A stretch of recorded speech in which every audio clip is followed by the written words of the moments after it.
Yap, assalamualaikum warahmatullahi wabarakatuh. Halo semuanya, selamat datang di channel Afgan Iqbal 2. Hari ini saya akan membuat video tutorial bagaimana cara membuat layout di Android Studio. Dan sebelum saya mulai presentasi atau tutorialnya, saya akan memperkenalkan nama saya dulu.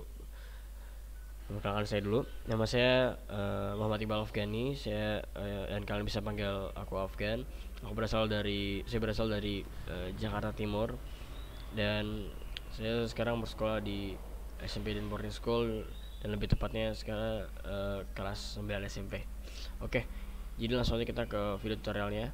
Ya, yang pertama kita harus mendownload software Android Studio dulu di um,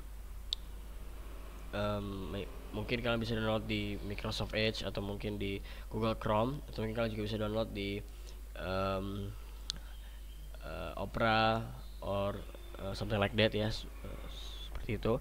Kemudian juga pertama-tama kita akan pencet file dulu. Kemudian setelah pencet file, kita pencet new. Jadi di bagian, kalau sudah kebuka, nanti akan menjadi seperti ini. Kita akan pencet file, kemudian kita pilih new, dan kita klik new project. Oke, setelah itu di sini saya akan memperkenalkan beberapa yang ada di new project ini. Kita bisa pilih sangat banyak sekali activity, terutama di phone and tablet. Jadi di phone and tablet ini kita bisa pilih ada basic activity, ada basic activity material 3, ada bottom activity, ada empty compose activity, ada empty compose activity material 3. Kemudian juga ada empty activity biasa, dan ada full screen, ada Google Pay activity, ada login activity, ada Google Maps activity, ada primary or detail flow.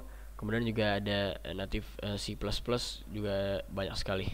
Kemudian saya akan memperkenalkan di Wear OS-nya. Di sini juga ada cukup banyak, ada 4. Yang pertama ada no activity yang blank aja, kemudian juga ada blank activity, ada empty compose activity, dan juga ada watch fast di Wear OS. Kemudian di Android TV hanya ada satu ya, blank activity, dan satu lagi no activity. Kemudian di otomotif juga hanya ada 2, media service dan messaging service. Jadi hanya ada itu saja. Tapi kita sekarang akan menggunakan phone and tablet. Jadi langsung aja, setelah itu kita akan memilih yang empty activity. Setelah kita klik, kita langsung klik next aja. Nah, di sini kita bisa kasih nama. Di sini namanya mungkin my application, atau mungkin saya di sini pakai bahasa Indonesia saja, aplikasi saya. Di sini up to you ya, terserah kalian. Dan juga ini package name ya, com.afghan nama saya, dan di sini aplikasi saya. Dan ini ya kalau bisa harus sama dengan nama name-nya, karena ini package name-nya seperti itu. Kemudian save location, ini kita mau nge-save location aplikasi ini di bagian mana gitu. Kalian bisa klik juga di bagian kanan sini. Kalian juga bisa memilih user mungkin, atau mungkin kalian bisa memilih di Windows. Kalau saya di user, kemudian di Afghan, kemudian saya pilih yang biasanya di Bitakwa, seperti itu. Setelah itu kalian bisa klik OK.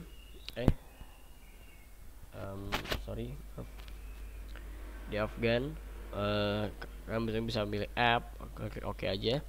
Kemudian setelah itu kalian bisa pilih juga language-nya. Ini bahasanya pakai Kotlin atau Java. Kalau saya di sini pakai Kotlin, dan kemudian juga minimum SDK-nya kan juga bisa pilih SDK-nya yang mana.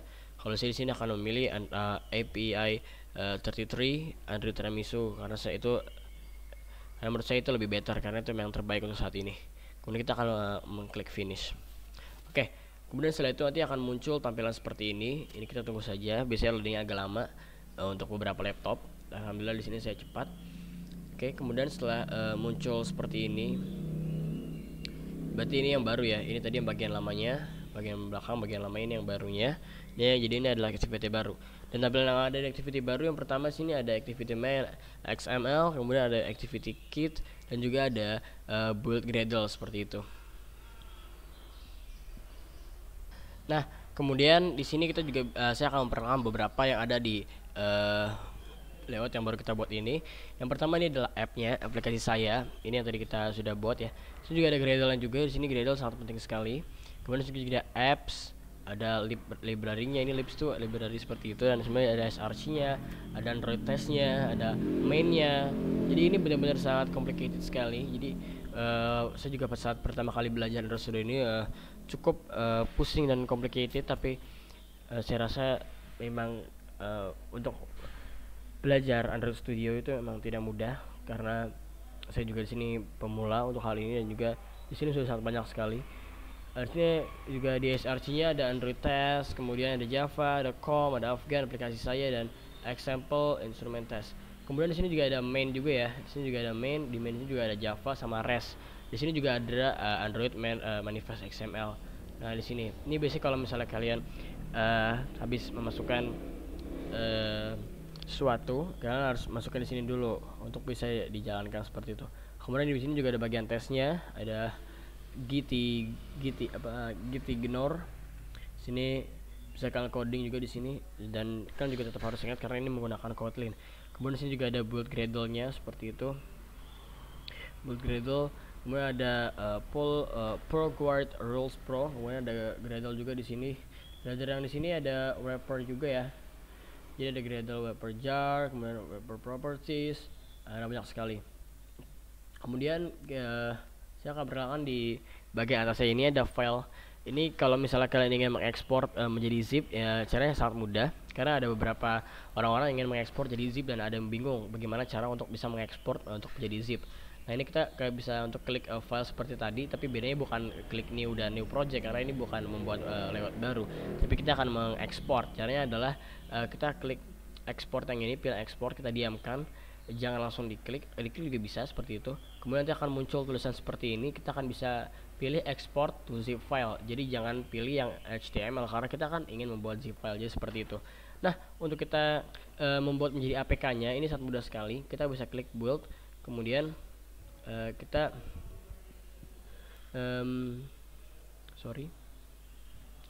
kita di sini bisa buat analyze APK untuk membuat menjadi APK nya. Tapi karena kita sama sekali belum membuat apa-apa di sini, jadi kita belum bisa membuat APK nya seperti itu. Oke. Kemudian di bagian sini ada version control juga, ada sangat banyak sekali version control seperti itu. Ini versi untuk kita mengontrolnya. Kemudian di sini juga ada to do, apa yang akan kita lakukan seperti itu. Dan ini juga sangat penting untuk beberapa programmer. Tapi menurut saya untuk beberapa programmer baru, saya rasa memang belum membutuhkan to do. Tapi jika untuk beberapa programmer yang sudah terlatih, ini sangat membutuhkan sekali. Oke, kemudian di sini ada problems di sini juga untuk melihat problems yang terjadi ada apa aja ketika kalian mengoding. Kemudian juga di sini ada terminal juga, ini sangat penting sekali terminal. Kemudian juga ada apps inspection.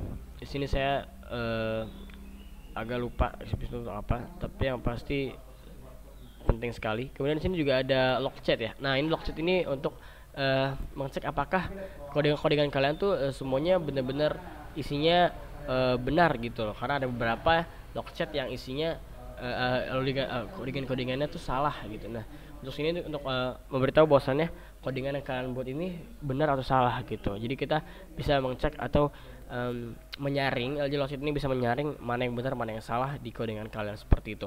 Kemudian di sini juga ada build. Ya, di sini buat ngebuild APK-nya. Nanti biasanya kita tuh, nah ini kadang Gradle project science file. Ini kadang kayak gini, kita bisa klik trigger aja seperti itu. Kemudian sini biasanya dia akan ngebuild gitu. Nah, kalau misalnya Tata nggak bisa, nanti dia bakal muncul sih. Dan sini juga ada tulisan secondnya, 10 second, 11 second, 12 second seperti itu. Itu untuk menunjukkan berapa lama loading dari build itu sendiri. Oke. Kemudian sini juga ada app inspection. App inspection ini sangat penting karena ini juga salah satu bagian dari Android Studio seperti itu. Nah, kemudian di bagian atas sini juga ini penting sekali. Di bagian ini ada add configuration juga, dan di sini juga ada tempat untuk make project. Jadi kalau misalnya kita sedang coding, kalau bisa kita di sini, ini adalah cara untuk bisa nge-run-nya. Kemudian ini bagian untuk apply-nya juga. Ini maksudnya run, ini untuk make a project. Jadi setelah kita ngoding, kita tidak hanya mengoding, tapi kita juga make a project. Jadi ini coding udah jadi dar gitu. Nah, kadang kalau misalnya nggak bisa, nanti akan muncul di bagian logchat atau di build seperti ini. Karena ini loganya sama ya, di bagian build akan muncul bahwasannya tidak bisa seperti itu. Kemudian sini juga ada bagian nodevice. Nodevice ini untuk emulatornya gitu. Jadi setelah kita coding nanti akan ditunjukkan hasilnya bagaimana di emulator yang pakai device yang ada di sini. Dan di device di sini sangat banyak sekali. dan lebih banyak kepada Google ya. Jadi di sini ada Google Pixel, dan juga Samsung dan something like that. Tapi untuk emulator iPhone saya rasa di sini tidak ada. Kemudian di sini juga ada untuk Play. Jadi kalau misalnya kalian tidak bisa memakai atau menggunakan emulator di Android Studio kalian juga bisa pakai device-device yang lain seperti itu. Dan kalian juga bisa menggunakan handphone kalian seperti itu. Tapi akan di sini kita tidak bisa untuk mengstart atau mencoba karena kita belum menggunakan itu seperti itu. Jadi mungkin ini saja dari saya tentang video perkenalan sepertinya. Ini video tentang perkenalan Android Studio dasar dari saya. Kurang lebih mohon maaf. Wabillahi taufiq wal hidayah. Wassalamualaikum warahmatullahi wabarakatuh.